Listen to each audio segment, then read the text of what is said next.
The day I learned what betrayal truly felt like, I was sitting at the small oak kitchen table in our Arizona ranch house, surrounded by a dozen college acceptance letters. Yale, Columbia, Caltech. The names practically glowed in the sunlight streaming through the dusty window. My fingers shook as I opened the latest one. From Duke. Congratulations. The word blurred behind the sting in my eyes. Mom, Dad, I called, my voice cracking. I got into Duke. I expected cheers, maybe a hug. Instead, silence. Then came the soft patter of slippers on tile. My mother appeared in the doorway, her face unreadable. My stepfather trailed behind her, his arms crossed, jaw tight. I was 18 and I suddenly felt 10 years younger. That's impressive, Zoe, my mom finally said, her tone flat. She glanced at my stepfather, who gave a tired sigh. Sit down, honey, we need to talk. My stomach dropped. I eased back into the chair, acceptance letters still cradled in my lap like glass. It's about Ethan, my stepfather began. Ethan, my older stepbrother, the golden child, the one who barely scraped through high school and now fancied himself a business mogul. He's finally onto something big with his crypto platform, he continued. It's gaining real traction, but he needs capital to expand. Mom stepped forward, resting her hand on the back of a chair. We've decided to invest in his startup. It could change everything for this family. I blinked. What about my tuition, the college fund? You said... We used it, my stepfather said bluntly. All of it. You what? Zoe, my mother snapped. Don't be dramatic. College isn't going anywhere. You can take out loans, or go to Mesa Community for a while. I looked between them. These people who had helped me fill out applications, who had talked about Ivy Leagues like they were my destiny. Now they stood there, casually ripping it all away in favor of Ethan's pipe dream. But you promised, I whispered. We did what's best for the family, my mom said, turning away. And just like that, the future I'd worked so hard for shattered. All I had left was my name, my dreams, and the $100 I'd saved from my part-time job at the diner. So I left.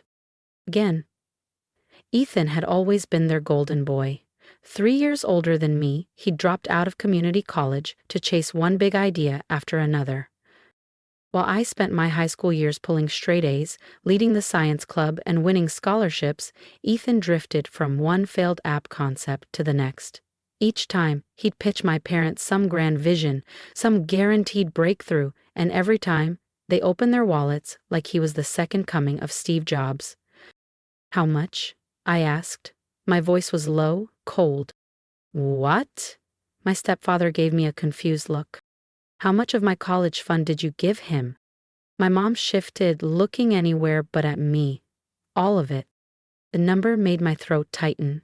$212,000. Everything saved from the moment I was born. Birthday checks, bonds, scholarships, savings from years of part-time work. Gone. I stood up so fast my chair clattered to the floor. Did you even ask me? That was for my future. Zoe Marie Parker, my stepfather's voice thundered through the kitchen. Enough. This was a family decision. A decision I had no part in, I snapped back. Ethan's project could change everything, my mom said quickly. He just needs this one boost. But what about me?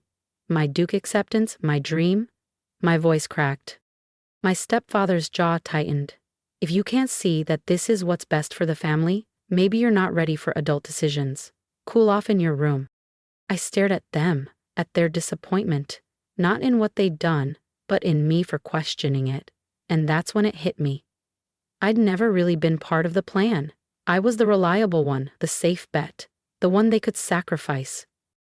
I didn't cry when I got to my room. I didn't scream.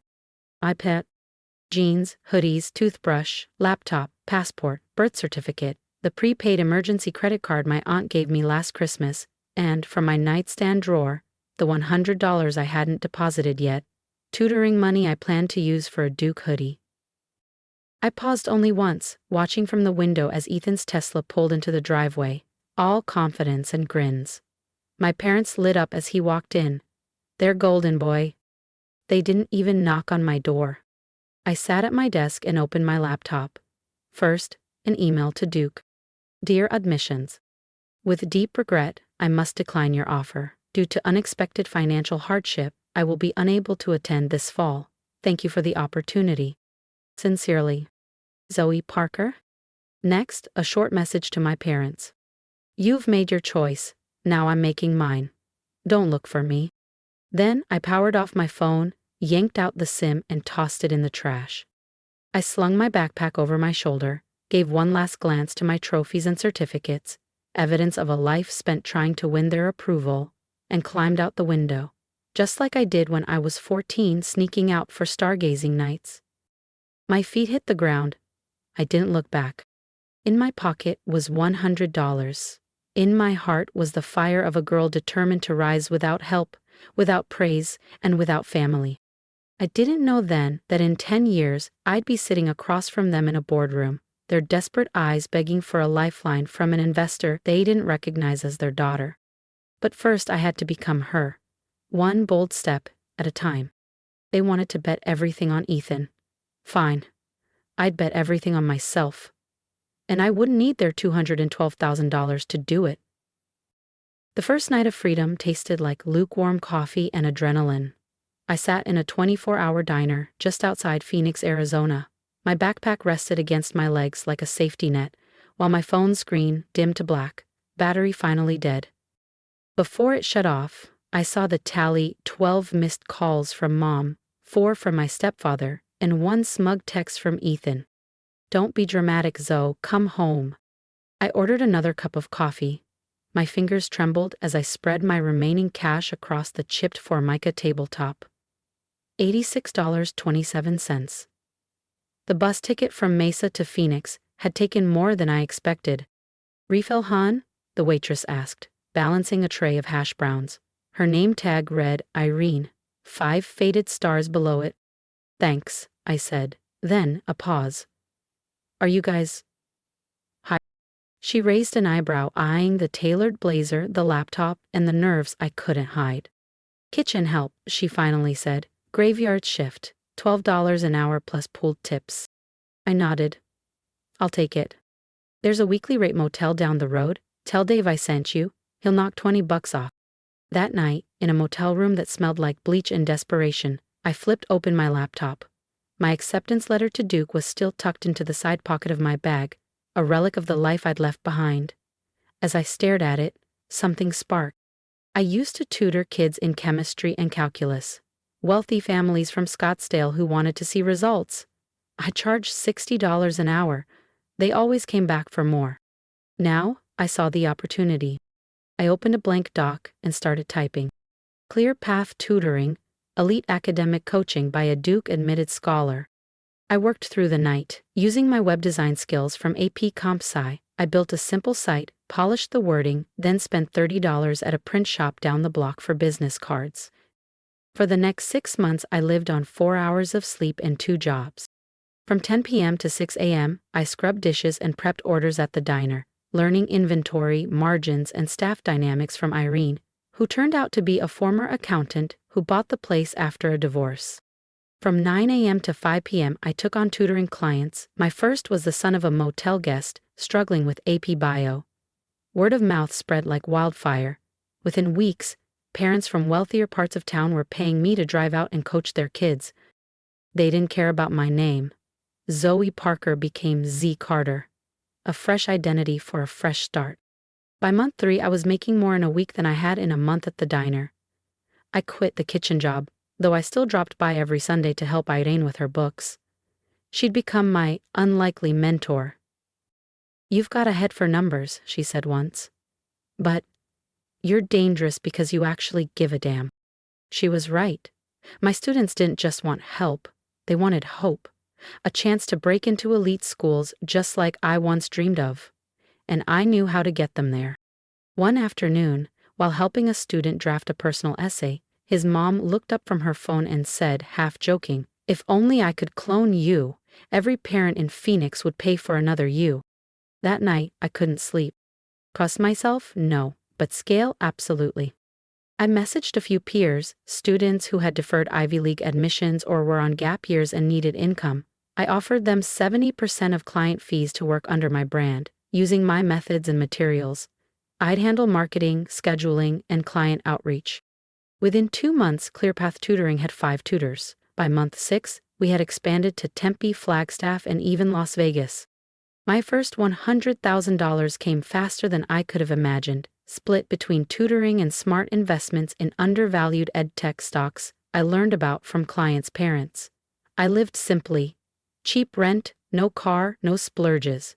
Every dollar went back into growth. One of my students was Lila Chen, daughter of Phoenix investor Jason Chen. One day during a break, I spotted an investor pitch deck on the kitchen table. "Dad's nervous," Lila said casually. "His company's running low on cash, and they can't find smart money investors." My eyes locked on to the first page. Phoenix Tech Solutions seeking strategic capital partnership.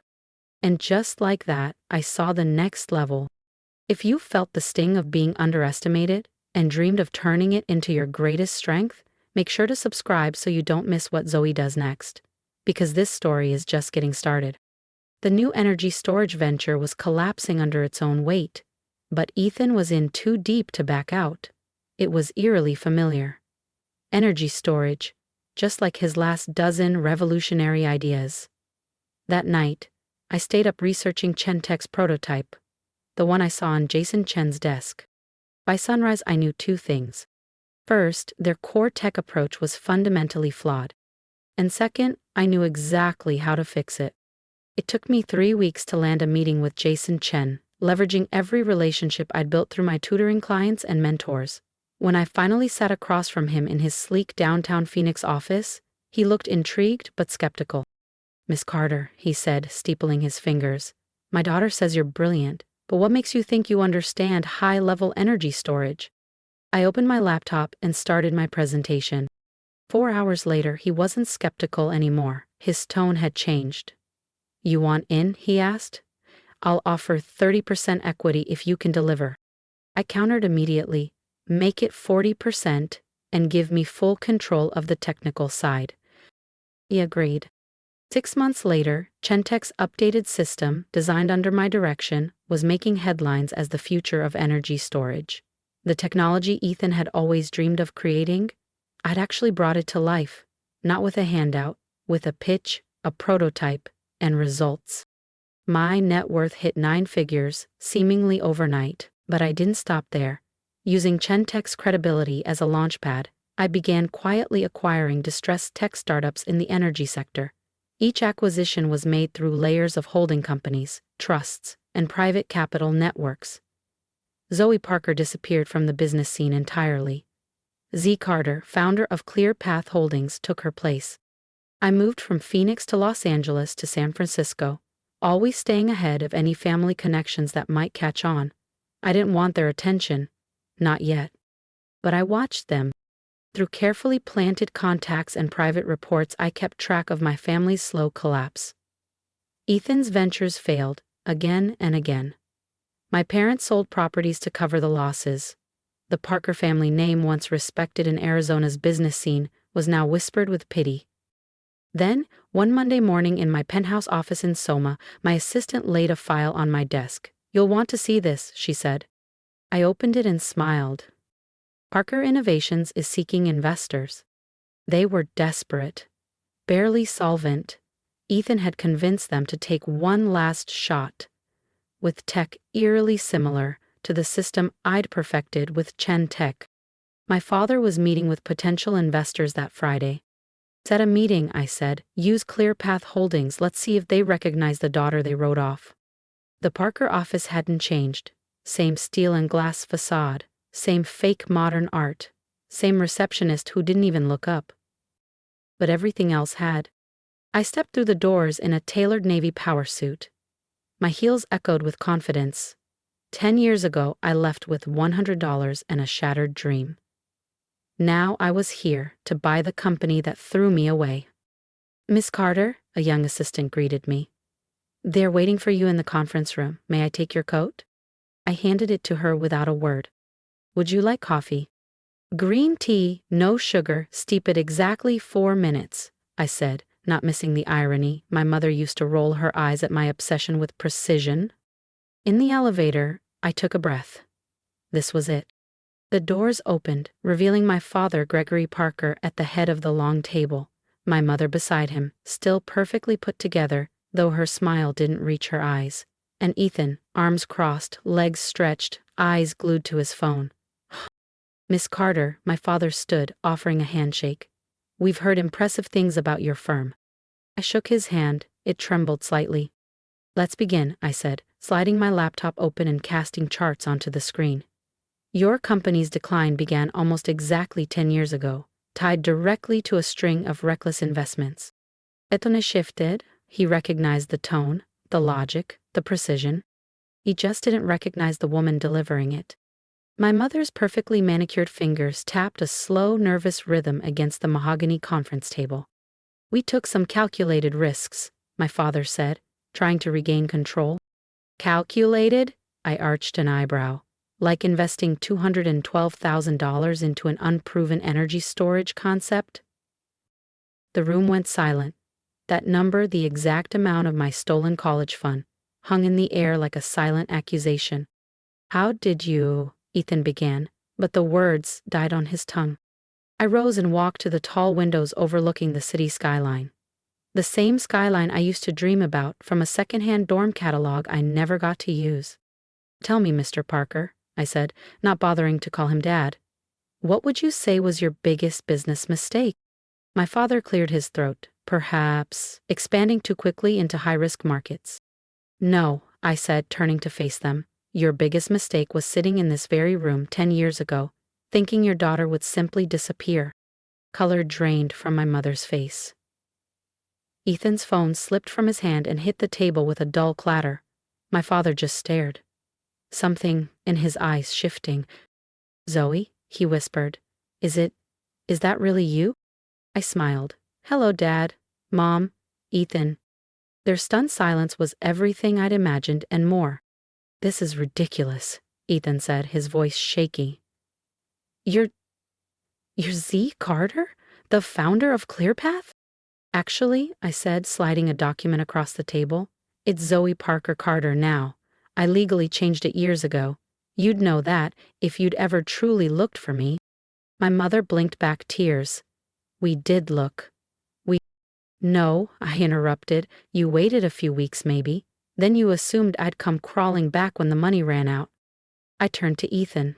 How'd that revolutionary energy system turn out, the one you needed my future to fund? He flushed. There were setbacks. Funny, I said, clicking my laptop, because Caltech, a subsidiary of my company, seems to have solved those setbacks quite well. I brought up the schematics, the very ones that had made me a billionaire. My father leaned forward, stunned.